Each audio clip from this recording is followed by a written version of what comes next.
Now it's time for Straight on the Point with Jesse T. from some undisclosed location somewhere in the world. Now, ladies and gentlemen, here's Jesse T. Well, it's good to be back with you. The Brown Beauty is back on duty. It's time for the Jesse T Show. That's right. You know what that means. We're going to have a lot of fun today. Yeah, we have got a great guest coming in here, and I promised to mess his name up 47 times, and he's going to smack me Monty Python style 47 times. And for those of you who don't know who Monty Python is, he's going to do WWE on me, man, brother. That's what he's going to. Or Rowdy Ronda Rousey. Yeah. One or the other. So now we're up to date. I'm going to walk out of here kind of cuckoo, right? Okay, good to have you along with me. Hey, it's good to be back in the studio. We've been out and about and remote-wise here for the last couple of days, and we've got a lot of things coming up here. I'll let you know a little bit about that later on as I got a little preoccupied eating some watermelon this afternoon. Boy, that watermelon was good. So I'm just going to bring my friend on right here, and we're going to do all the introductions here in just a second. But I'm so happy. You know, every now and then, I get an opportunity to really interview some terrific people, celebrities, VIPs, politicians, icons, and I get a chance to interview lots of people from all kinds of walks of life, and from film, TV, theater, everything. I'm just very blessed in that arena, and there's some very talented people in this world that do a lot of things. But every now and then, and once in a while, I am very fortunate to be hanging out with somebody and spending some time with somebody who has, when you meet him in person, you know this guy is going to be a superstar. Right you are. Nothing, the Star is Born has nothing on this guy. I'm talking about Gino Montesinos. Did I get it right? All right, first smack. Boom! Boom! I knew it. You know, Gino Montesinos. Okay. 4 syllables. Okay, I told you, man. I'm going to walk out of here with a bloody nose and a black eye. That's for sure. Yes, I always said my eyes are brown because you know what's coming out of the top of my head most of the time. Right? No worries. It's all good. Yeah, absolutely. All right, I'm going to get this right, though, and you're going to help me, okay? Because this is a long name, and it's a beautiful name. It really is. And I wonder if there's some meaning to it, which we'll allude to in a second. But Gino Montesinos.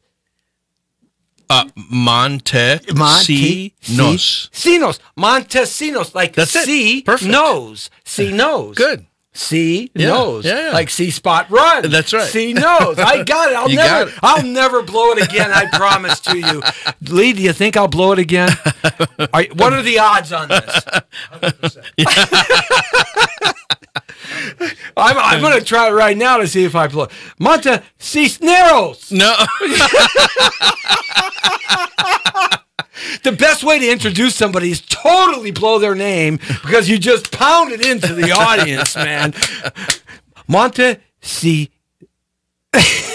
Yeah, Montesinos. Montesinos. Okay. It's very simple. 4 syllables. Montesinos. Okay, I'm going to get this right. If this is the whole show today, that's what it is. Jesse Terrero trying to get Montesinos correct. Perfect! Touchdown! Touchdown! You know why? Because I wasn't trying, and that's what she said last night. You're not trying, honey. It's working. That's right. Excuse me. Is that a cucumber in your pants, or is it a pencil? I don't know. I haven't seen it in 7 years. Sorry. Lord help us. You see, but seriously, every now and then I get an opportunity to meet a guy who's really, you got it going on, man. You've got just a captivating personality, and you have a wonderful smile and a vibrance to your face, and your energy is just terrific. And I'm really fortunate to spend a few moments and learn all about you and all the great things you're doing. I'll tell you, your PR guys, they're working overtime for you. They love you. They love you. They love you, man. Camille can't stop talking about you. Thank you. Right? I gave her $25 to shut up. You know? Shut up, Camille. All right. Quit calling me at 3 o'clock in the morning and telling me about Gino. Don't do it to me. Gino Montesinos. Montesinos. I got the back portion right. I'm just teasing. We're going to revive vaudeville. Yes. Man, Abbott and Costello. yeah, you knew you were on the way out when you followed the Animal Act in vaudeville. Because that was the end of the show.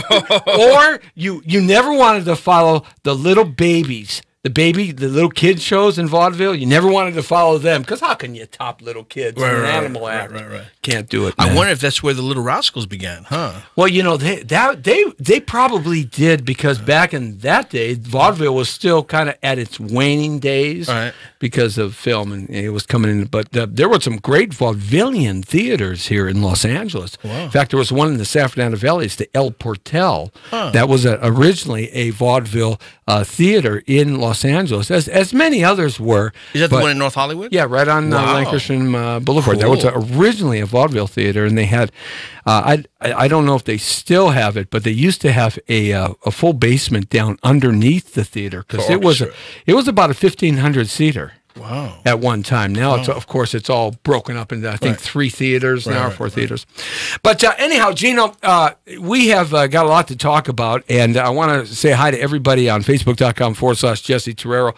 I forgot to get us going over there on that one. Yeah. You see, I'm telling you, man. It's your fault because it can't possibly be mine. You know, I mean, I'm good at blaming the other guy. You know that. I didn't start.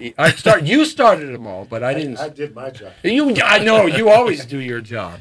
Yes, I'm the one that that kind of. It's on 4234. Okay, here, yeah, figure it out. So, Gino, man, you have been doing a lot of cool stuff, and you know, we don't often get a chance to talk theater. Oh. And it's really kind of refreshing because in Los Angeles, there's not a lot of theater, but the theater that's here is good. Yeah. It's really good. That's for sure. Unfortunately, unlike New York or the musical comedy theater of Chicago, there's not a lot of big, giant houses that performers can perform at like there is in those cities. Right. There's a lot of what we used to call equity waiver back way back. Oh, there's plenty of equity waiver in Los Angeles. Yeah. Oh, in L.A., absolutely. Now, do they still call it equity waiver, or is it under 99 seaters? I think both. Still, yeah. Now you got your chops in that, didn't you? Well, no, I got my chops in what's called equity theater. Basically, I didn't really work that much in 99-seat houses. So you went to the big house. I started in 500-seat houses. Wow. Yeah, I mean the show that I just did was in a 300-seat house. Really? At the Ensemble Theater Company of Santa Barbara. That's nice up there. Oh, it's gorgeous. I worked at KIST Radio up there. Oh, nice. I lived at that big, tall, white building on State Street. Right. Oh, wow. Yeah. Okay, that studio used to be up there. Oh, wow. And I could see my my boat in the harbor that I used to, sleep on. Oh, wow. Well, it wasn't my boat, but I told everybody it was. It was just a boat I found vacant, and I just kind of said, that's my boat. Wow. No, I didn't do that. See, you got me going, man. You fooled me. But I know Santa Barbara's a lovely place. It's gorgeous, and it's what I really liked about it was the theater patrons were so grateful. Mm-hmm. I mean, there was 9 actors. 3 of us have been on Broadway. I've done 15, 20 equity shows. I did a show at the John Anson Ford Theater. Get out of here! Yeah, directed by Tony Plana. I did Romeo and Juliet there for the mayor. 1,200 children. Right. I mean, it's like we're all pros. And were you young enough to play the lead then, Romeo? No, I played his best friend. I played Mercutio. Mercutio, yeah. Mercutio. Oh, that's the best part, actually. It is actually the best part. That's the best part. Because Romeo, everybody knows it, but the other part is where he gets to think and do all the maneuvering. And right, all, yeah. Right. It was a ball, and Tony Plana is a really wonderful leader and director, and we had an amazing time. And how is that place to work in terms of being on the boards? John Anson Ford Theater? Yeah. It's humongous. I mean, it's a Broadway-sized house. It's 1,200 seats. Yeah. I mean, it's humongous. It's amazing. Yeah. It's like a big amphitheater. The acoustics are amazing. Yeah. So if I went up there and farted, man, they would hear it, way up on top, and it would sound like... It would sound like that, right? Absolutely. Oh, Lord. Well, make sure I have lots of spaghetti and no beans before you hire me. That's right. Okay. Flatulence is my gift. Thank you very much. No, honestly. Am I saying these things, Lee? Or Oh no, you're bringing me back to my childhood. My uncle used to torture us with flatulence. Yeah. Oh, did he? In the car? No, in the house. Lord. He'd sit on us. Oh, that's bad. He was terrible. Oh, that was bad. Yeah. And he'd let it go, huh? Yeah. He knew it too. Yeah. That's fun. But family is important. And to you, family is really important because it was your folks that nurtured this idea of creativity in you and pushed you along to become bigger and bigger and do more exciting and creative things, wasn't it? Yeah, my dad was he was a graduate student and he was studying film, and so the best films according to him were the 70s. Mm-hmm. So fortunately in the 90s, 80s, 90s, even today we had revival houses. So we would go to see cinema on the Upper East Side of Manhattan. It would be like on a Sunday, and we'd see all these great Woody Allen films and even Casablanca and all that kind of stuff. And I saw this one movie called Taxi Driver. Al Pacino? No, Robert De Niro. I mean, De Niro, that's right. And I remember seeing that, and it blew my mind. Yeah. And it was very violent and all that kind of thing. But, I knew it was a movie, and I told my dad liked to ask, what do you think of the movie? And I told him, I said, that guy's an actor. People aren't dying in this movie, but that guy's an actor, right? My dad said, yeah. He says, he has an interesting job.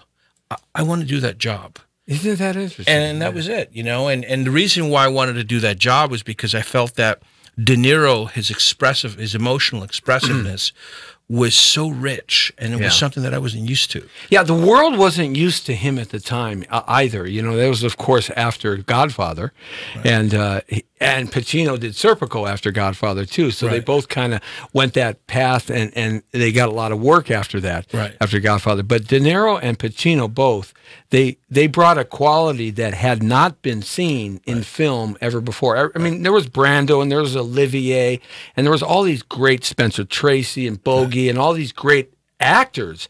But De Niro and Pacino had that individuality that was so unique to them. Now, of course, we take it for granted. Right. I mean, De Niro raises his eyebrow or smirks, and Pacino, does this. Right. We know that. Right. But that's kind of what film is about, those little things, isn't it? Yeah. Yeah, I mean, for me, I didn't know anything really about acting or anything. I was really young. But what struck me was how emotionally rich and varied he was. Mm-hmm. And that was something that I was interested in. Right. And so they put me in the great school for children, Puerto Rican traveling children's training unit. Really? And I started working. Now, with where them. was that in Puerto Rico, or was that in New York? In Manhattan, New York. In Manhattan. Yeah, in the 40s. So you, theater district. You were really originally from New York? From New York originally. Yeah. Wow. Yeah. Wow, no wonder you were bit by the bug. How could you not be? And the really cool thing was also that I was very young, but I was always kind of getting in trouble. No, you? Come on, that beautiful, happy-go-lucky face. I was very mischievous, and I got into with a bunch of older boys, and I started sort of drifting into the sort of underworld. Burglary and stuff like that. And a lot of guys did that, who kind of grew up in the streets of New York. Yeah, any big major metropolitan city. It's pretty easy. And I just sent it to you, Lee. And my father got really, really worried. Yeah. And I was already involved in sports, and sports is only good during the daytime. So he wanted to find something to keep me occupied till I was exhausted, and so that was theater.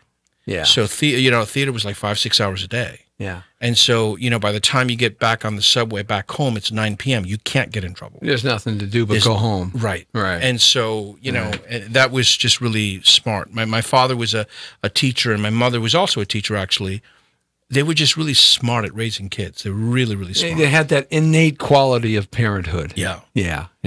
Did you inherit it? Do you have children? I don't have kids. No. Not yet. I think there's still a little bit of time. We'll see. Right. I'm dating somebody now, you know, Right. we'll fingers crossed. But. Yeah. Okay. Well, I don't want to get you in any trouble here. No.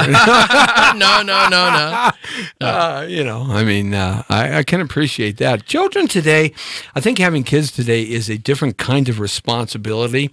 My daughter's 28, my son is 23, and they were born in the 90s, or early 90s.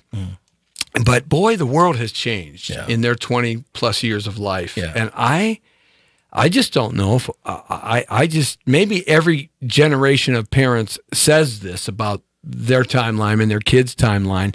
I just find it to be very dangerous today to raise kids. It's just so much anger out there. It's unfortunate. I mean, I hope this political situation that we're in right now sort of solves itself. And you know, debate is wonderful, but let's not start getting into street action and that kind of stuff. Well, we're seeing more and more of that. Yeah. Of course, you know, we do a political show. I do have a political show that but we're not going to get too much of that today because there's so much to talk about with what you're doing.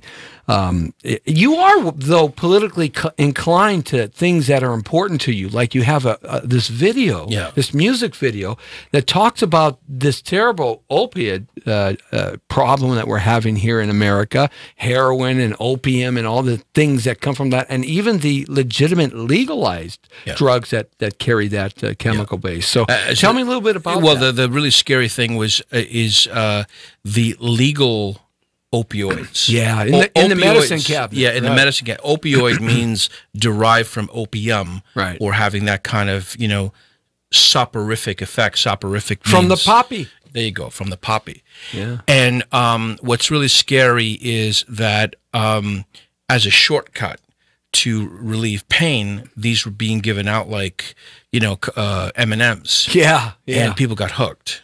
It doesn't take much to get hooked on painkillers. Right. Whether it's Vicodin or codeine or opium. Right. I mean, I got my teeth pulled, my wisdom teeth pulled like maybe 2 years ago. Right. Right away, I was given Vicodin. Right away, bang. And I literally went like, shh, shh, yeah. Don't do this. Right. You know, yeah. And he was like kind of fighting me. I've never taken painkillers. Yeah. You know, he was actually, that was the really weird thing. He was fighting me like, what are you doing? Right. And only when I told him I've been sober, I've been sober for, you know, since 1999. Yeah. Did he you know, stop it? And then he says, okay, I want you to take ibuprofen.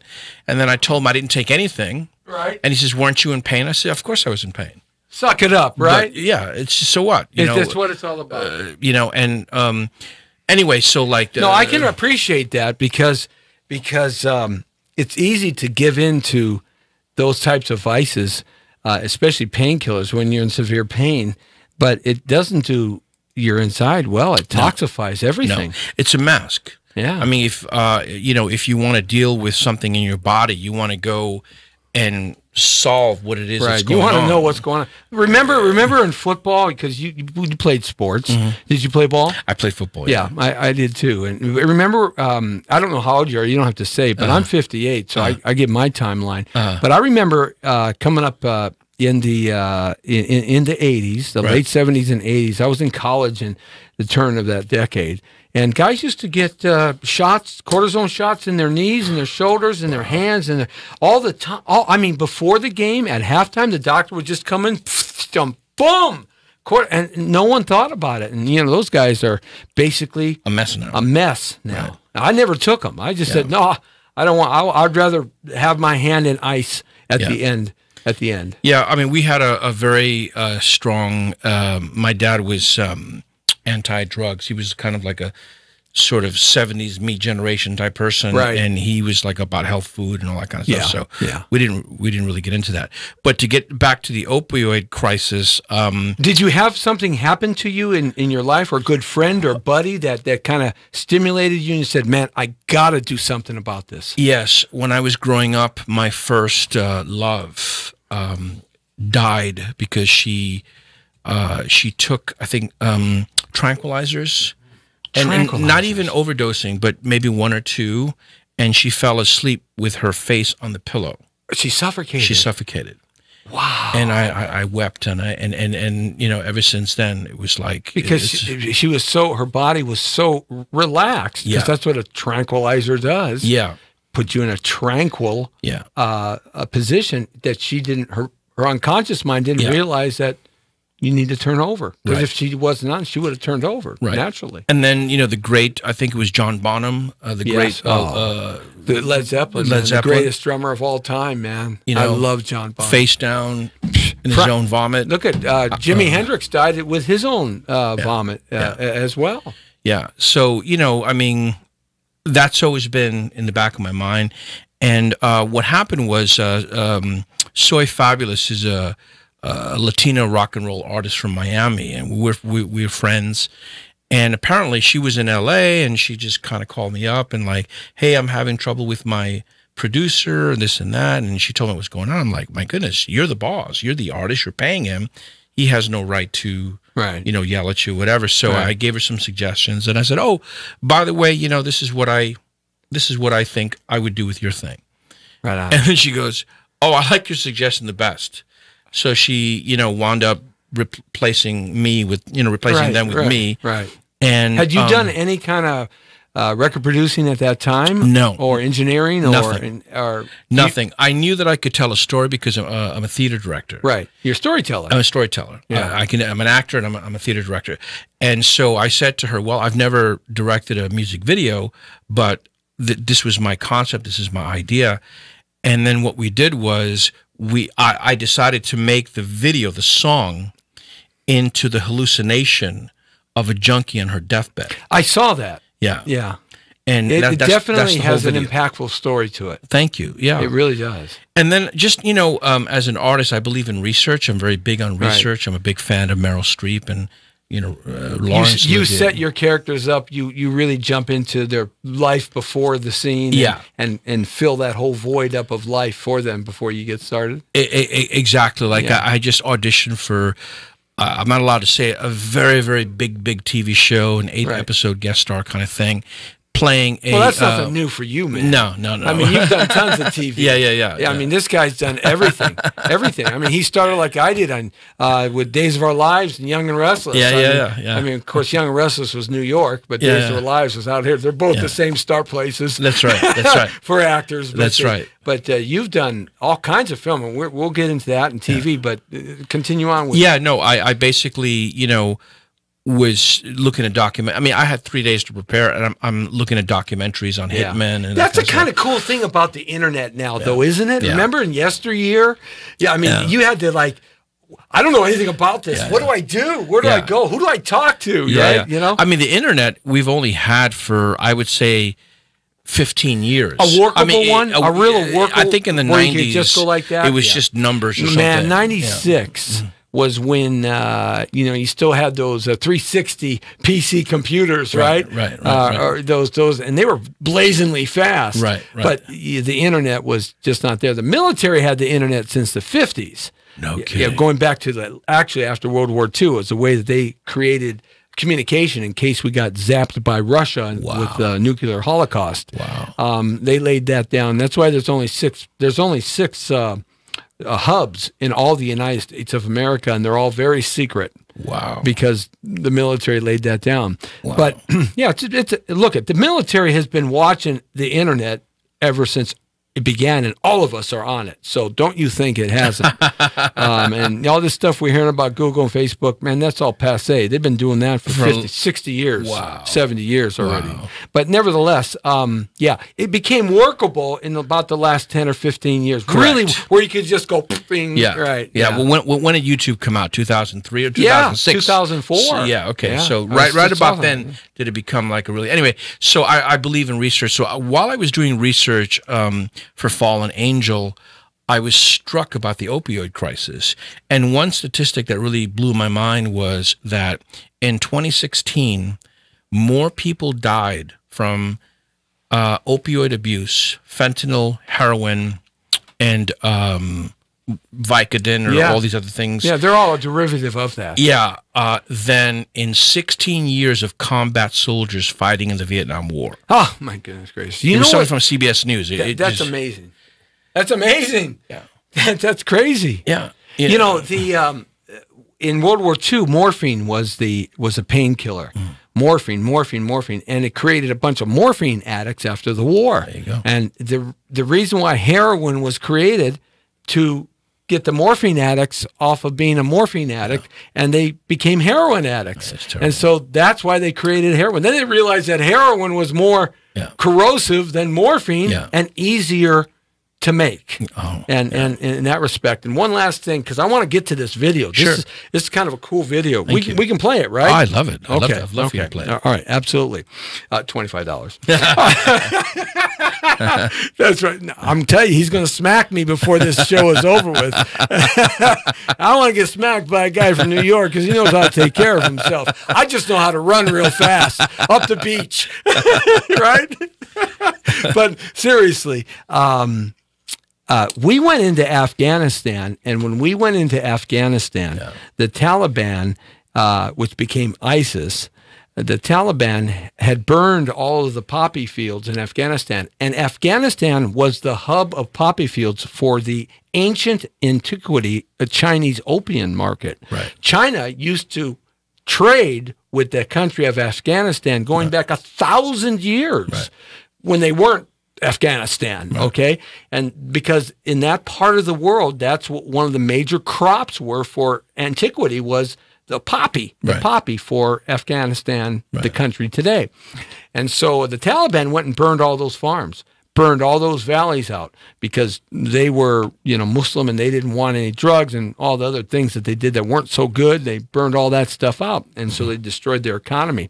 One of the reasons why we went back in there, because the largest drug distributor in the world, legalized drug distributor and drug pusher, is the CIA. Right. They make the Mexican cartels and the Colombian cocaine trade of the 1980s look pale compared to the CIA. Right.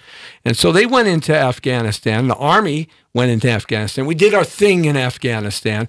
And, they replanted all of the poppy fields, and they got more poppy fields now in Afghanistan than they did when the Taliban went in there and burned them all out and destroyed them all. And guess who's guarding the Afghani poppy fields? U.S. Army. U.S. Army, baby. That's right. Under CIA Black Ops rules. Yeah. So what does that tell you? Yeah, well, the problem would be solved if it wanted to be solved. Of course it would be. Yeah. So let's play this video. Now, talk about the lady singing again, real quick. Set it up. The lady singing is Soy Fabulous. She's a Latina rock and roll en español artist from Miami. Okay. And she's up and coming. She's wonderful. Got a great voice. Okay. So hit it anytime you're ready. Hi, my name is Soy Fabulous. The music video you're about to watch contains strong images of drug abuse and drug addiction. Unfortunately, I have lost many friends through overdose. If you're in this situation, or if you know of someone, please, my prayer for you is to go get help. Love and respect, Soy Fabulous.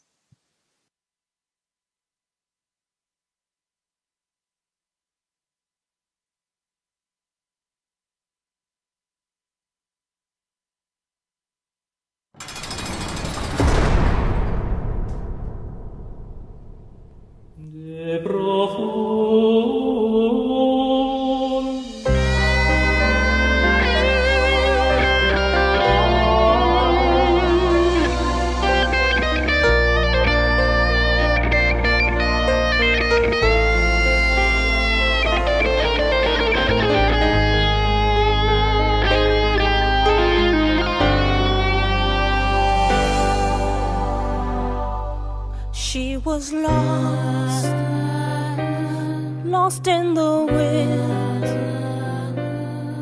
The snow fell down from her skin. Innocence gone, and the darkness came in. The angels prayed to save her from sin. Flowers grow, and she's flourishing, and her seasons change, but she's evil within. She wants to go back to an innocent girl, but she's addicted to destroying herself. Lord, please help her. She needs saving. Fallen angel, God forsaken, please don't drink from evil's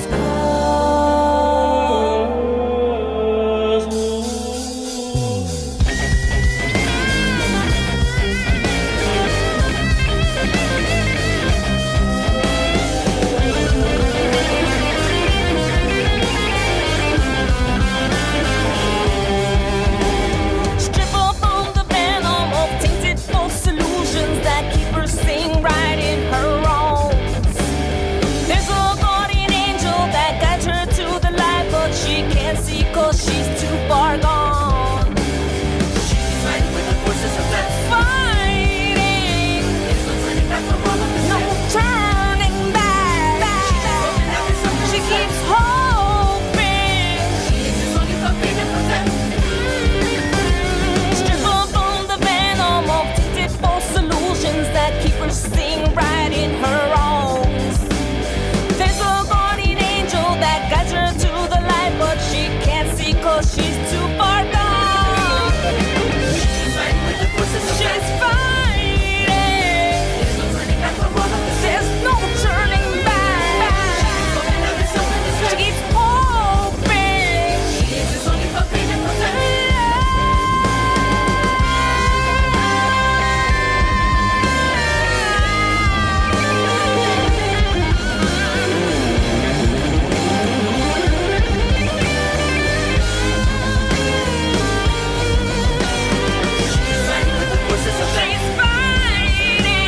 There's no turning back from all of this. There's no turning back.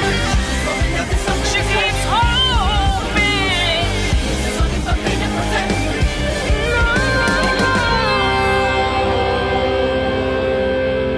She was lost, lost in the wind.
Today is my rebirth. I will win this game of life. All right, so man, that is super powerful. And just recap for me exactly who the players are. The young lady is spectacular, and the song is a story. It really is deep. Yeah, the young lady, our fallen angel, is a fantastic actress, Emily James. She's a theater actress. She began her career at the Geffen, the South Coast Rep, a 400-seat theater. She's worked at the Geffen Playhouse. Wow. She brought me to Santa Barbara Ensemble Theater Company. It's another 300-seat theater. And she's just a really highly trained actor.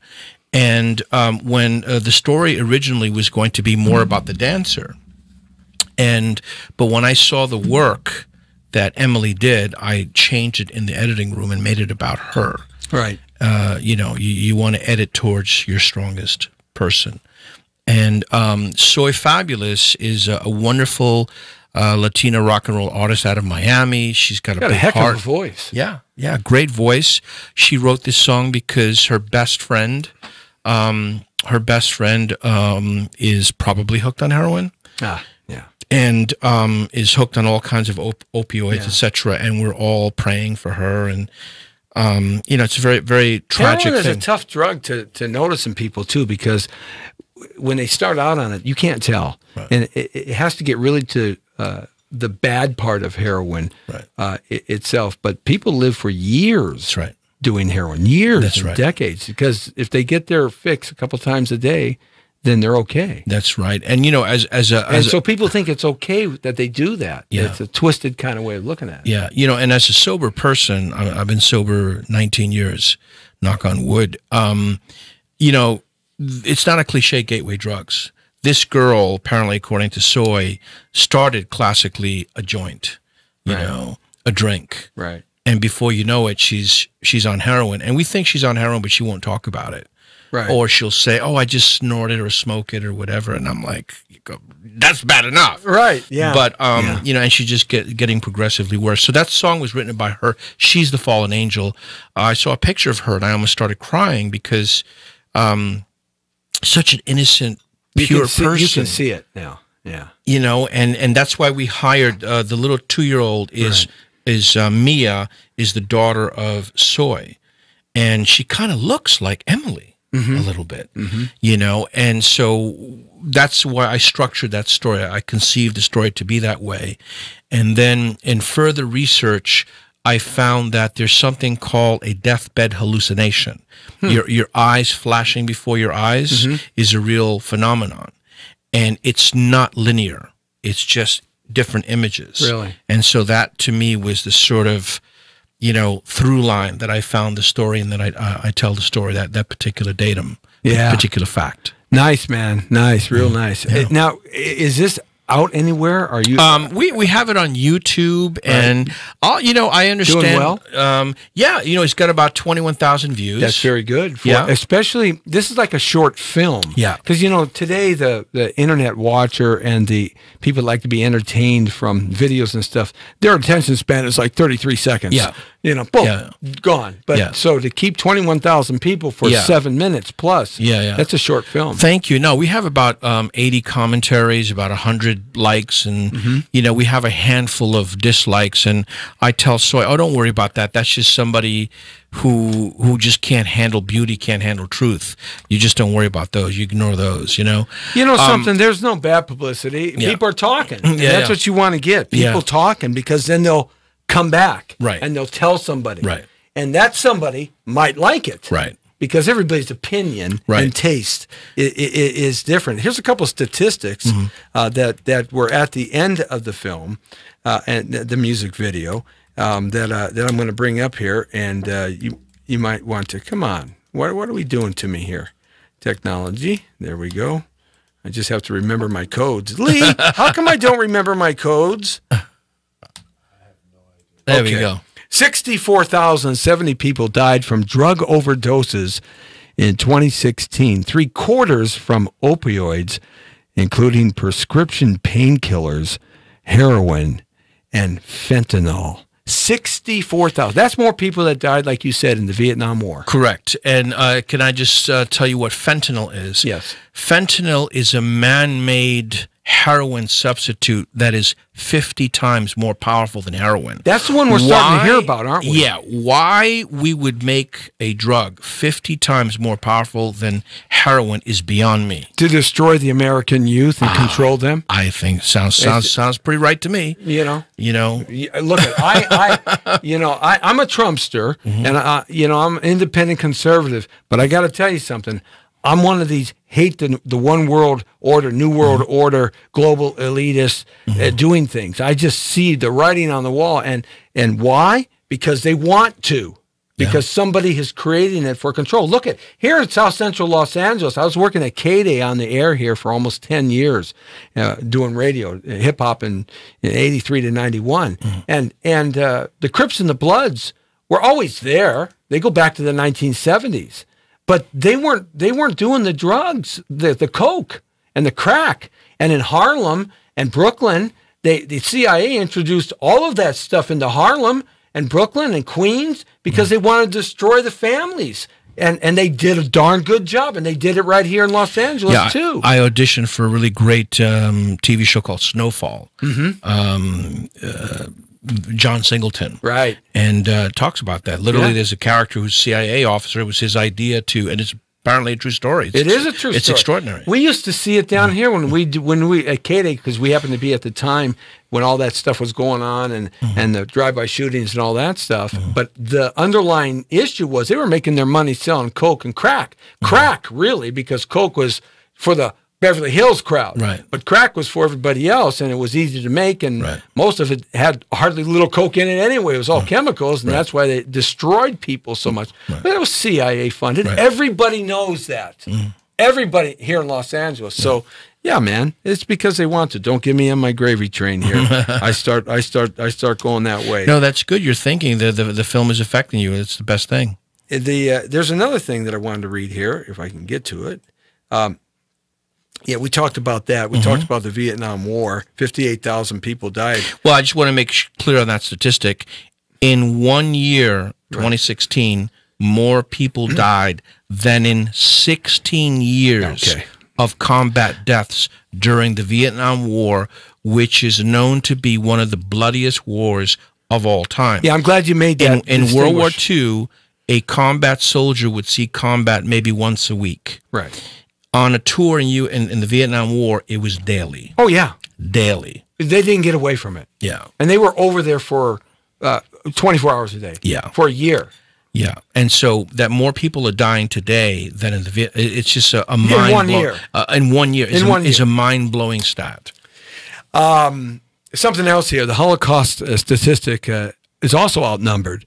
Now check this out. AIDS-related deaths in the worst year of the AIDS crisis, 50,628 people died in 1995.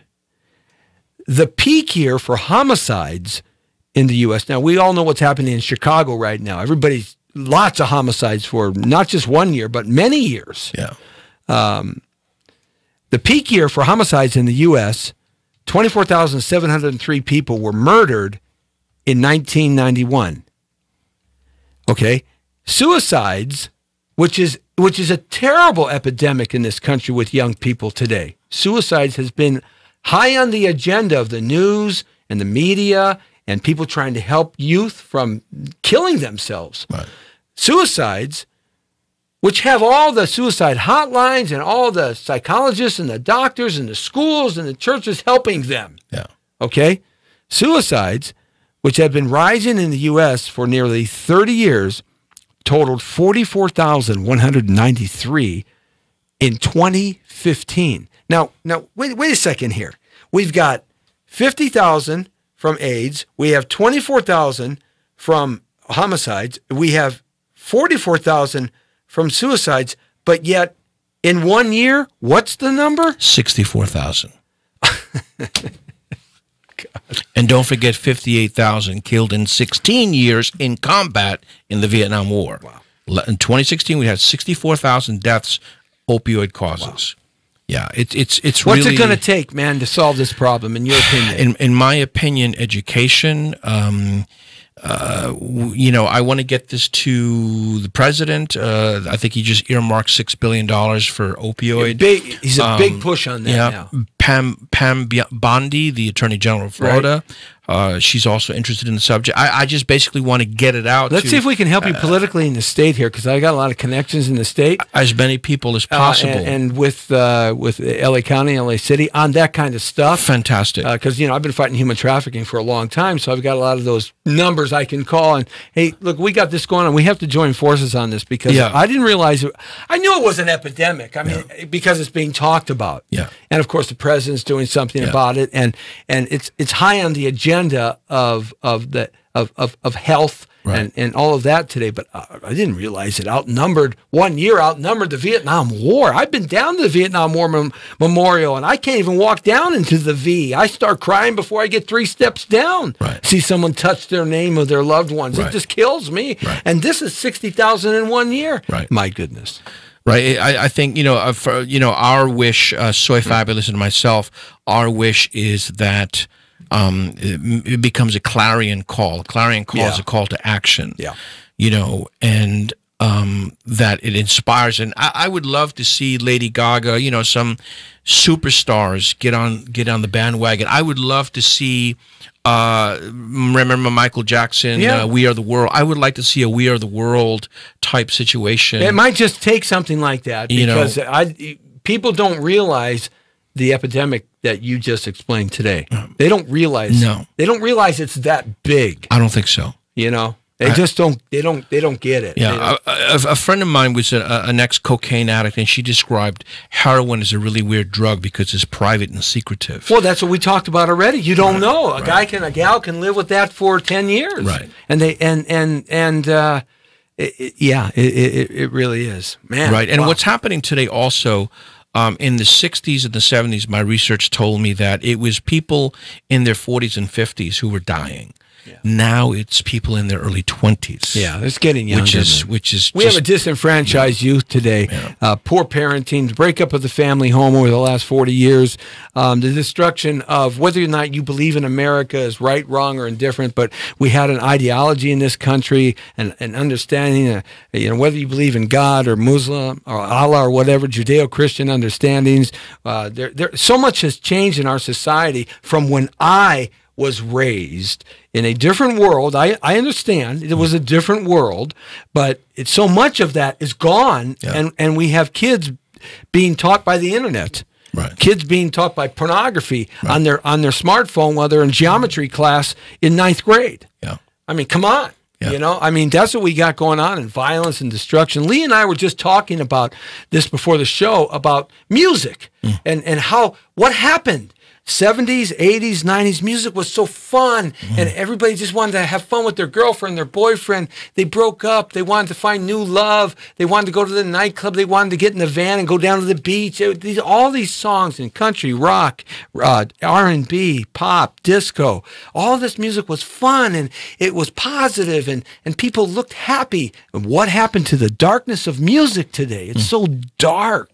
Everything is so dark. We were just talking about that, and that affects the youth. Yeah. It's a difficult thing to solve.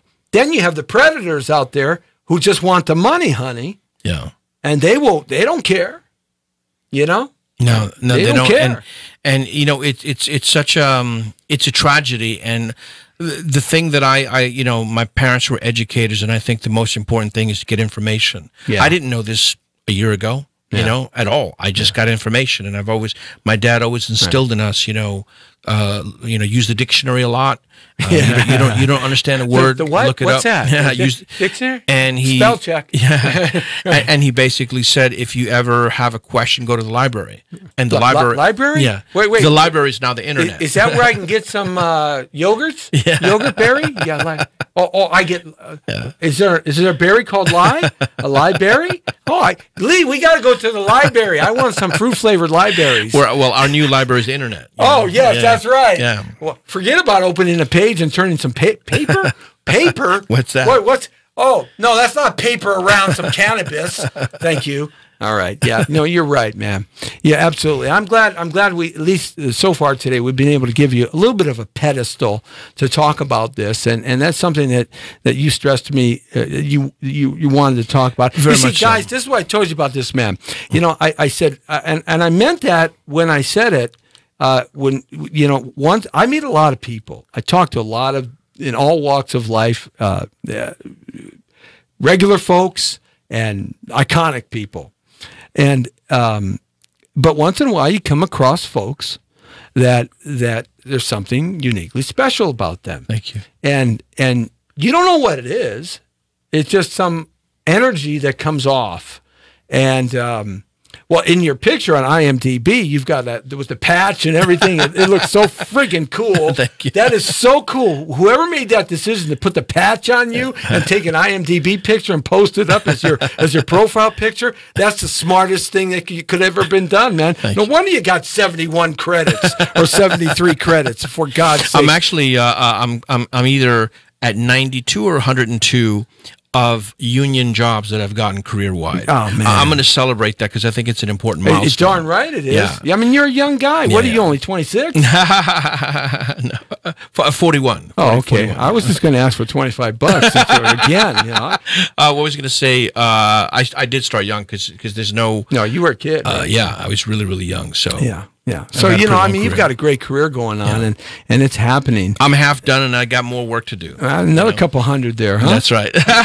Why not? It blows your mind when you go to IMDb and you see cats with 400 credits. Yeah. You go, oh, Lord, how did they ever accomplish that? But you know, the thing is, I'm a big fan of, oh my goodness, he's great friends with De Niro. The pimp in Joe Pesci. the other one, the pimp in Harvey Keitel. Oh, I love Harvey Keitel. Harvey Keitel is to me one of my heroes. He's a because great actor. He's the one who gave us Quentin Tarantino. Yes. And two things I learned from him was one is that you should support independent film, which is why I did this. Yes. Right. I mean, I work a lot with studio and network projects. I mean, you need to eat. Well, that's where you right? get paid. You get paid a lot. Yeah, your And passion yeah. is independent. Right. And so, like, my passion is independent because of Harvey Keitel. Right. And the other thing he said was, you don't want 100 credits. You want 1 credit with 100 episodes. That's how you make some bank. And then what you do is you look me up, Jesse T, and since I've been a real estate broker for 40 years and a loan broker, then you come to me and we go house hunting, baby. We go house hunting. That's right. That's what we do. Yeah, you think I'm joking, right? Yeah. You know, every client that comes into here, every friend turns into a client. Here's my business card. Thank you. Take I love it. I'm taking it right now. Everyone. Of course, I have this business card too for my other line, and I got this business card here too for my other business. I'm just like the Las Vegas of business cards. I love it. I love it, man. I love it, man. You got to make money as any way you can. Let's play this. Let's play this trailer. This 2-minute trailer. Set this up now. This is from Poor Boy, right? Poor Boy. Yeah, yeah. Okay. What's this about? Poor Boy is an awesome movie. Another independent film which I chose to support, and so did Michael Shannon. Right. Michael Shannon's been nominated for the Oscar twice. He's an incredible actor. You have worked with. I'm sorry, I'm just blurting crap, but that's my show. You know, I just blurt stuff out. Please, right? please. You've worked with dozens of award-winning actors and actresses. I mean, Tony Awards, Emmy Awards, Genius Awards, Oscars. You had something on there with. You worked with a guy who's like a genius. That's right. And two of them, and Oscars and Nobel laureate. A Nobel laureate. Yeah. Jesus, man. Yeah. You know, can I wash your car? I've been really, really lucky, you know. Wow. And one thing that I learned about that is, you know, you really have to be unique to yourself. I mean, uniqueness is being true to yourself. Right. There was a point where I was kind of afraid and I was trying to be cookie cutter. What does Hollywood want? What does Hollywood? My income dropped in half. Wow. And then I sort of got my integrity back and I'm like, you know what? I'm just going to be me. Right. You know, and then that's when I started really doing some interesting things. Well, you know, I've been being me my whole life, and I'm still living in a cardboard box on Wilshire Boulevard. Yeah, but you're a happy man. Yeah, and I'm selling those oranges, baby, and those watermelons, baby. That's right. I got like 400 guys out there working for me. And you know, this is totally my opinion. There are, you know, I'm not going to say who, there are artists in Hollywood who are kind of like literal. You know, like if the script says a blonde, they get a blonde, right? Right. And, you know, you're not going to probably work with them. And then there's what I call the A-list, who are just interested in really interesting artists. Yeah. And those are the ones that tend to hire me. Nice. And that's why your niche. Yeah, that's why you've seen me on my resume. Tons of stuff. 8 Oscar winners and I know. 25 Tony winners, 25 Emmy winners, etc. Because those type of people who win awards are I call them the real A-list. Right. Because they're true artists. And that's what I try to do be. it for the art and not for the money. Absolutely. Yeah. And then they're rich as sin because the money comes, it'll follow your art. Exactly. It'll follow your passion. Exactly. Not passion's the wrong word. It'll follow your choice if your choice is right for you. Exactly. Let's play Poor Boy. Yeah.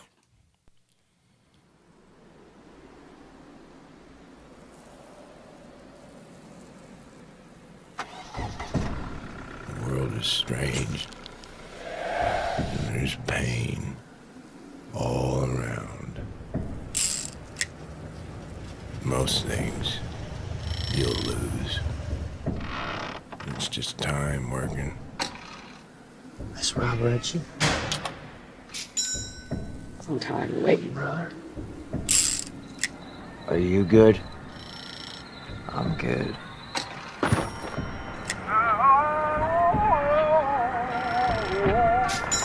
Brothers, cowboys, kings. This is the long play, brother. Get that cash, we buy out the bank, we tow it back to the water, and we sail to Cali. You think about God.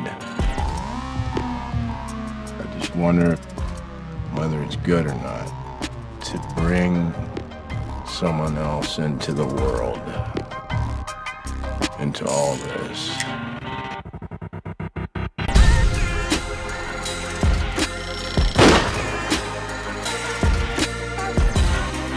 We do this, right?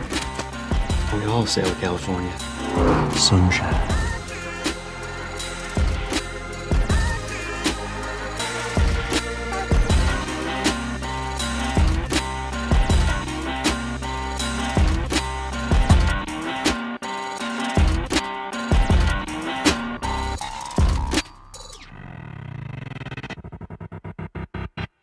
Very, very cool, man. Poor Boy. I like that. The two brothers there. Those guys are cool, man. Thank you. Those guys are really cool. Now, you had your participation in this. I had a really interesting supporting role as a Native American chief. Yeah. And I got to work with the two leads, and it was really, really quite fun. There was an Academy Award nominee right there. Yes, that's right. A couple times. Yeah, and I was telling the story about Michael Shannon after the... This guy plays a rodeo cowboy dude. Yeah. Right. Nominated for the Oscar twice. One of my favorite actors tackled me at the after party and said, "You're a really, really good actor." And I'm like, "You're Michael Shannon, one of the best actors in the world." Well, right. that means a lot to me. Hey, you want to go hang out? Yeah. No, we were already hanging out. Yeah, that's right. I'll hang out some more. Yeah. No, he's as gifted as he is. He's kind. He's really, really kind man. Yeah, you get to a certain point in any career, I think, when you succeed at it. A kindness does take over. Yeah.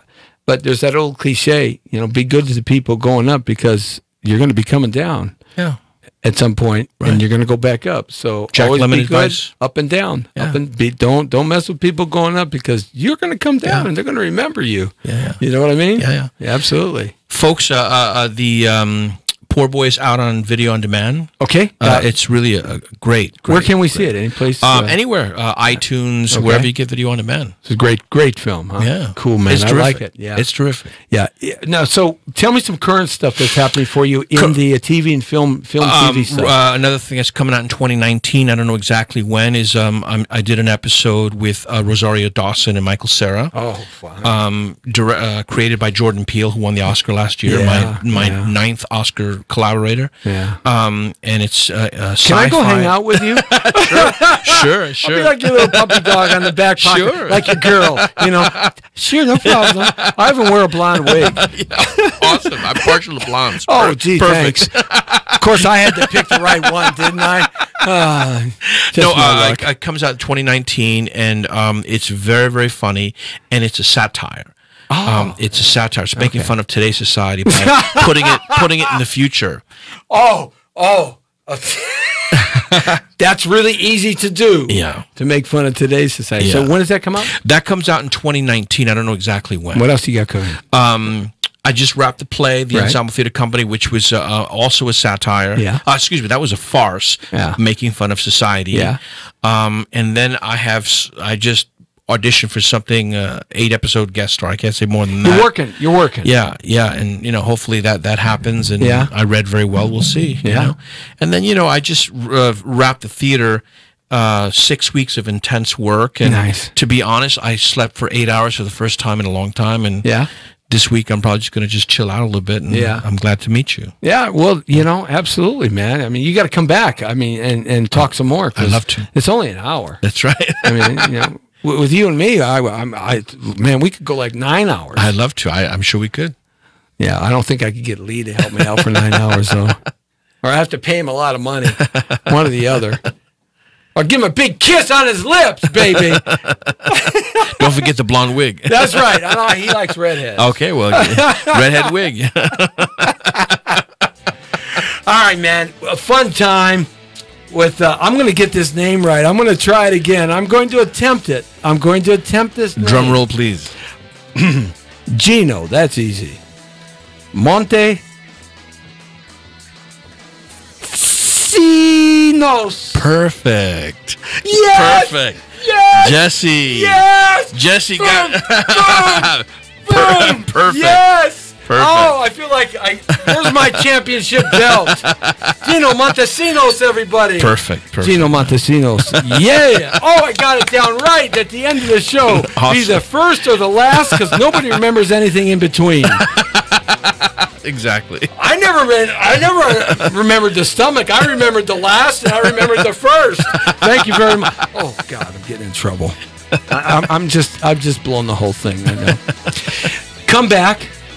My pleasure. Okay. You got it, brother. Anytime you got something, it's an open door here. I want to know about it. I want to push this out. I want to help you.